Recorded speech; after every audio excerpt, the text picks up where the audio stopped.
Hello, this is the Math Dog here. This is a video on the area and perimeter of a trapezoid. Uh, this could be considered a grade 5 or 6 video. I mean, it could go all the way up to geometry actually, but I'm listing initially as grade 6. Could be grade 5.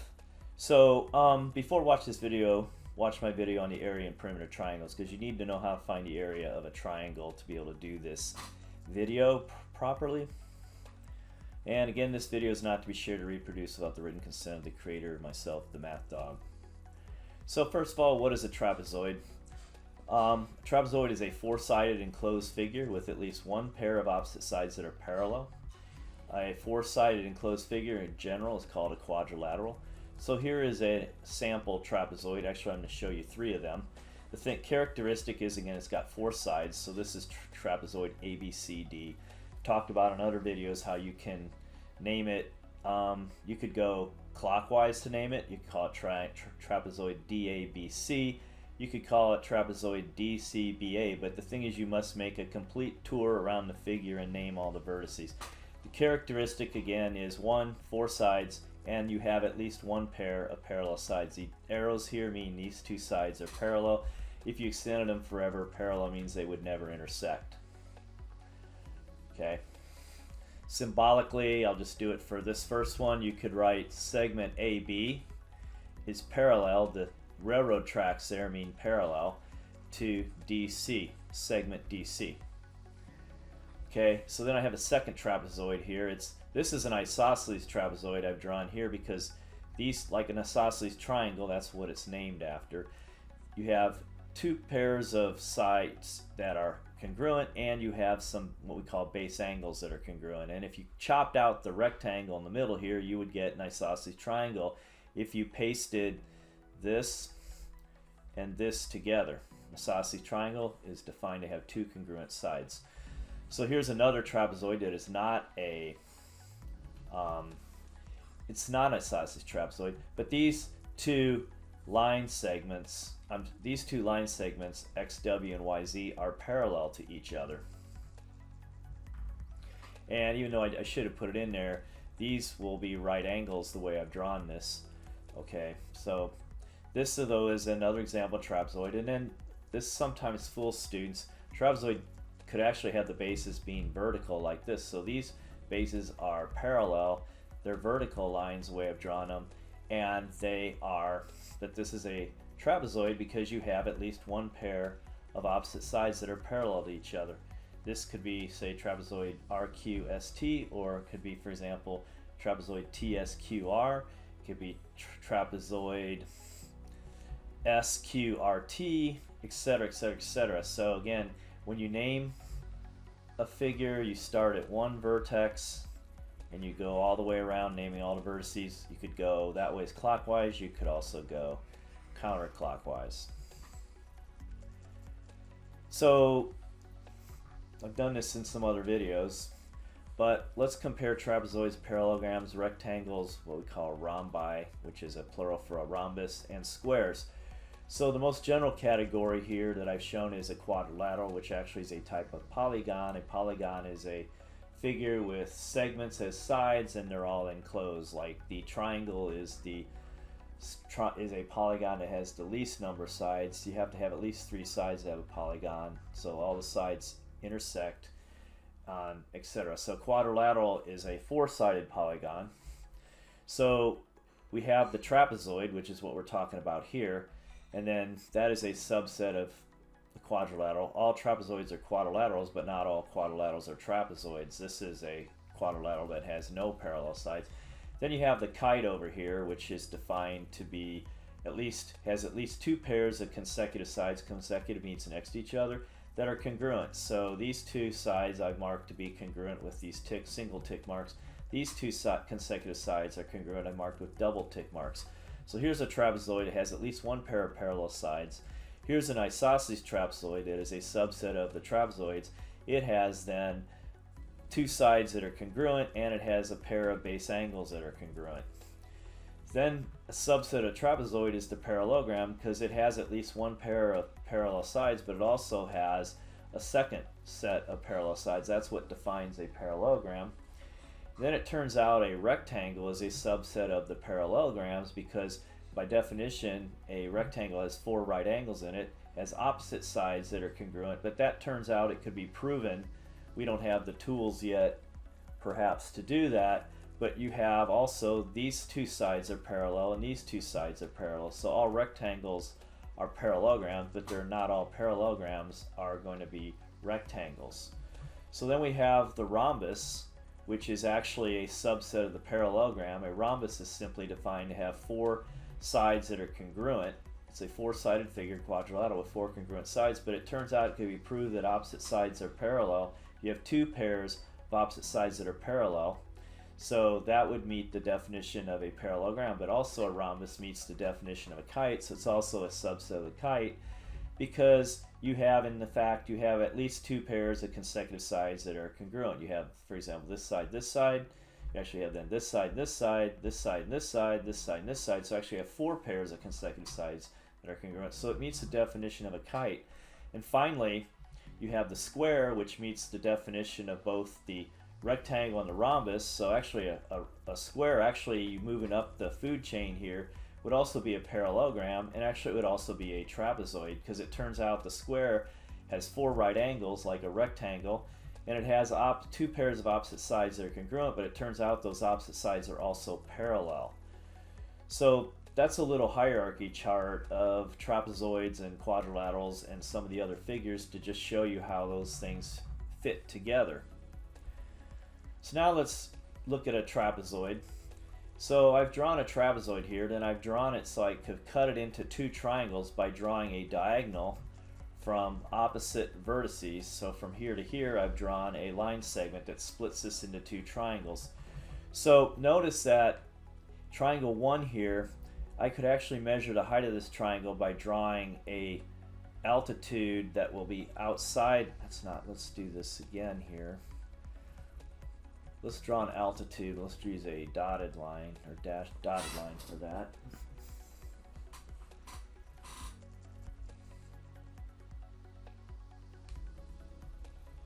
So there's an altitude, and I'm going to extend this base here.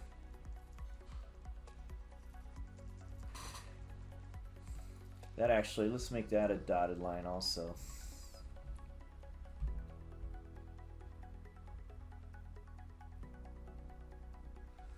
So let's try again here.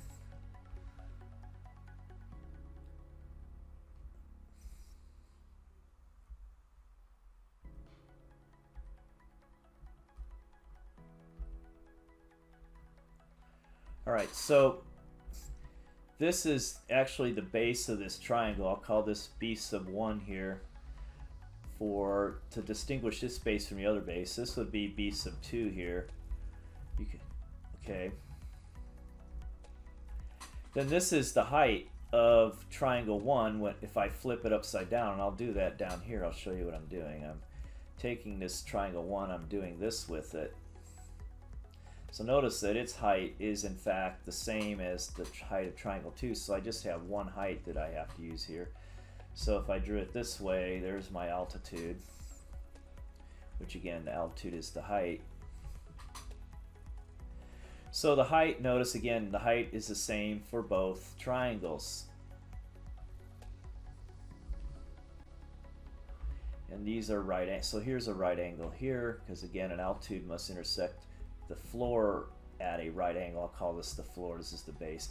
And this up here intersects this extended base at a right angle. So notice though, these H's, these are the same height, these are the same value. So the thing is, I have 2 triangles, okay?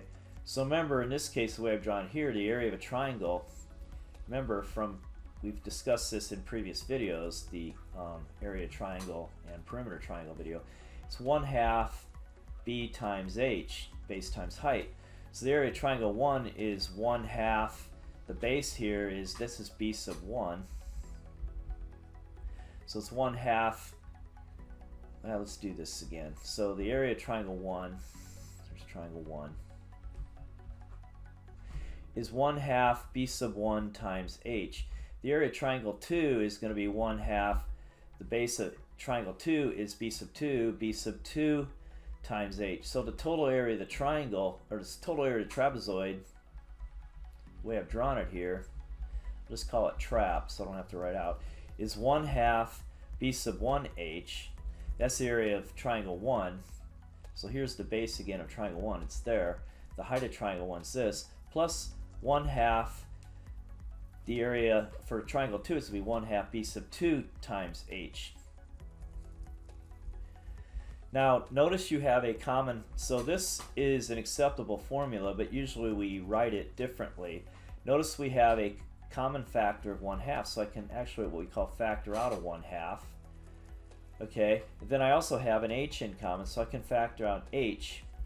And then what's left over using the distributive property, 1/2 times h times b sub 1 plus then 1/2 times h times b sub 2. So this is the general formula for the area of a trapezoid, which is 1/2 times height times the sum of the bases. So we could also say 1/2 the height times the quantity b sub 1 plus b sub 2, but b sub 1 plus b sub 2 are the sum of the two bases. So now let's look at what I just did. So we're going to talk about area and perimeter. So I have a trapezoid now. We just showed previously that this is the height of the trapezoid. This is base 1, or b sub 1, b sub 2. Then I have these sides a and c. So the area of this particular trapezoid, remember I just said the area of a trapezoid is 1/2, I'm going to use these letters now, is going to be 1/2 h times b sub 1 plus b sub 2. Actually I just did it for you. So a here is 1/2 times height. The height of this particular diagram is h, little h, and then you have the sum of the bases, b sub 1 plus b sub 2. Again, you want to look at it, you could have done this, could have drawn a triangle here. Okay, so the height of this triangle here, let's so call this triangle 1. Triangle 2, height of triangle 1, what I would do is I would actually again show the height. I could extend like this outside the triangle, extend that base, and there is my little h. Okay, and this is supposed to be a right angle there. So we have b sub 2 here, we have b sub 1 here. So the area of this triangle 1 is going to be 1/2 times the height, which is little h, times b sub 2. And then for triangle 2, this is the area of triangle 1. Area of triangle 2 is going to be 1/2 times h. So this is the height of triangle 2. If I want to show that, I can draw a little line here. Altitude, I should say, it's going to intersect the floor or bottom at a right angle. So there's the height of triangle 2, which is again little h, because this is little h. This is also little h, times b sub 1. So adding them together, you got a is 1/2 height times b sub 2, that's area triangle 1, plus the area triangle 2 is 1/2 times h times b sub 2. And then, as I said before, you have a common factor of h, a common factor 1/2, so you pull those outside a set of parentheses, and then 1/2 times h times b sub 1. So this should be this is b sub 2, this should have been b sub 1 here, the way I did this. Let's fix that.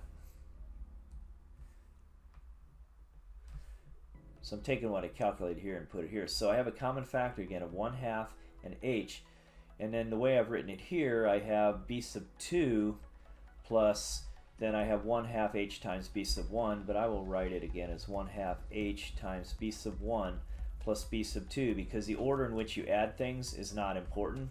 3 plus 4 is 4 plus 3, so I can swap the b sub 1 and b sub 2 around the equal sign. So the area of a trapezoid in general is 1/2 times height times sum of the bases. So again, I'll write it out actually. Area of the trapezoid, trap for abbreviation, is 1/2 times height times the sum of the bases.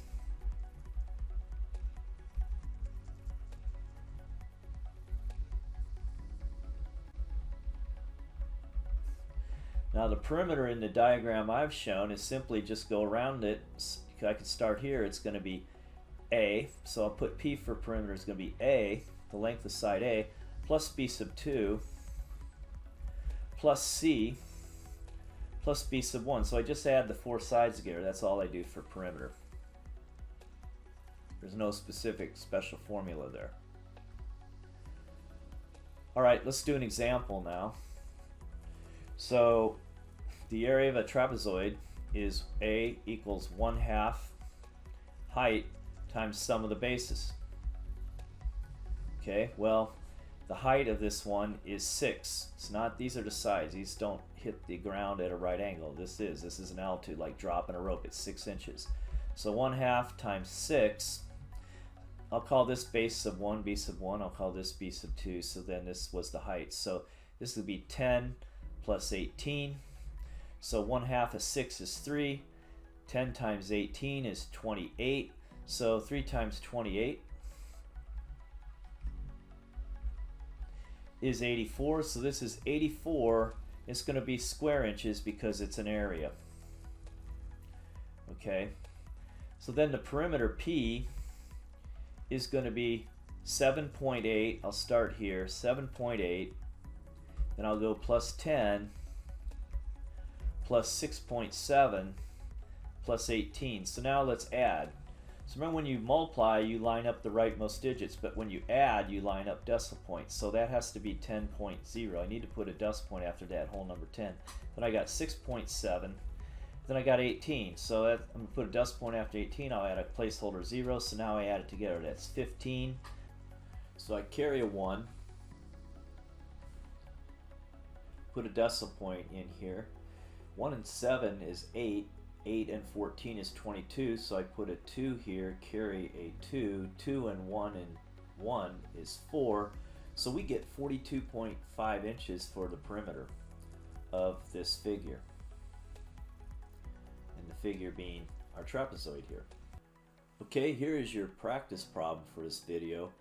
Please notice that this trapezoid has been placed on its side, so these actually will be the bases.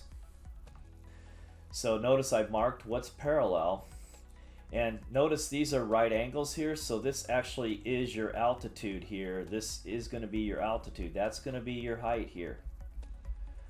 Okay, so I want you to find, I should have said this, but I want you to find the area and perimeter.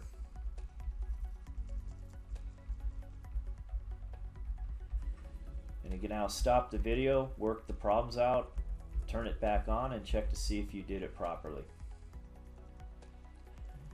Alright, let's take a look at this. So the area formula, we've derived it for a trapezoid is 1/2 the height, I'll use capital H this time, times the sum of the bases. So that's times the quantity B sub 1 plus B sub 2. So that's my H. I'll call this B sub 1. Doesn't matter which one you call B sub 1. The other one I'll call B sub 2. And by the way, when I say B sub 1, that's pronounced B sub 1. Okay, because that is a subscript. It has nothing to do with an exponent. It's just a way to name variables, so that instead of having to use all 26 letters of the alphabet, I could have a separate variables. I could have B sub 1, B sub 2, B sub 3, B sub 4, B sub 1 million, if I wanted to. So these are all distinct variables. So instead of like naming it X, Y, Z, blah blah blah, A, B, C, etc. That's why one reason we use subscripts. It has nothing to do with an exponent. It's not the same as B squared or anything like that. So now I substitute in my values. Okay, well I have 1/2 times height. Well, the height is 6.2 feet. And then I have base sub 1 plus base sub 2. I have 20.1 plus 15. Okay, so the way I would probably do this is I'd take half of 6.8 first. Well, 6.28 times a half, well, a half is the same as 0.5. That's something you should have memorized. If you don't see why, look, if you divide 2 into 1. To change a fraction to a decimal, you divide the denominator and numerator. You have to add a decimal point here, bring up your little caret, there's your new decimal point. 2 goes to 10 5 times, so it's 0.5. Okay, So 2.8 times 0.5, or if you want to do it in your head, you can do this. Half of 6.28 is going to be 3.14, but I'm going to do it this way. So 8 times 5 is 40, carry a 4. 2 times 5 is 10, plus 4 is 14, carry a 1. So that's 3140, but I have 3 places behind a decimal point, so it's 1, 2, 3. So that's 3.14. So I'm just going to drop that last 0 there. That's just a placeholder. Okay, then 20 point, let's do what's in the parentheses now here. So that's 20.1 plus 15. Remember, when you have a whole number, you can put a decimal point behind it. And I'm going to put another 0 there. Add these, that's 1. Decimal point down, 6. That's 20.1. It kind of looks like the way I've drawn it, 26.1. That's 20.1. So that's 0 plus 5 is 5. 2 plus 1 is 3. So that's 35.1.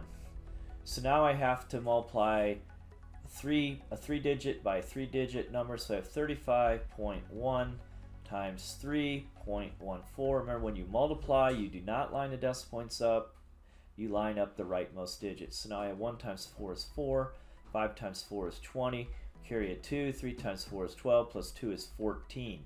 That's the first row. Now I have to multiply everything by 1, so I'm going to add a placeholder 0 here. 1 times 1 is 1, 5 times 1 is 5, 3 times 1 is 3. Now I'm going to multiply by the 3, so I have to move over 2 places, add 2 placeholder zeros. So 1 times 3 is 3, 5 times 3 is 15, carry a 1, 3 times 3 is 9, plus 1 is 10. So now everything's lined up. So 4 plus 0 is 4, 0 plus 1 plus 0 is 1, 4 plus 5 plus 3 is 12, carry a 1, 1 plus 1 is 2, plus 8 makes 10, carry a 1, 1 plus 0 is 1, bring down to 1. So now I have this, but I have 3 places beyond decimal points, so I go 1, 2, 3 places to the left, so I get 110.214, and my units for this trapezoid were feet, so that's going to be square feet. Okay, that's the area. Now the perimeter is you add the sum of the sides up, so P is going to be 8.14 plus 15 plus 6.28 plus 20.1. Okay, so now when we add, we line the decimal points up. Okay, so it's 8.14, 15. I'm going to put a decimal point. I'm going to add 2 placeholder zeros to help me keep everything lined up when I add. So then I have 6.28. Then I have 20.1. I'm going to add a placeholder 0 there to help me add things up. So now my decimal point goes straight down when I add. 4 plus 8 is 12, carry a 1. 1 plus 1 is 2, plus 2 is 4, plus 1 is 5. So then I have 8 plus 3, 13, plus 6 is 19, carry a 1. 1 plus 1 plus 2 is 4, so I get 49.52, and that's going to be just feet, not feet squared like area, or square feet. So this is just feet. So my perimeter is 49.52 feet. And this concludes the video.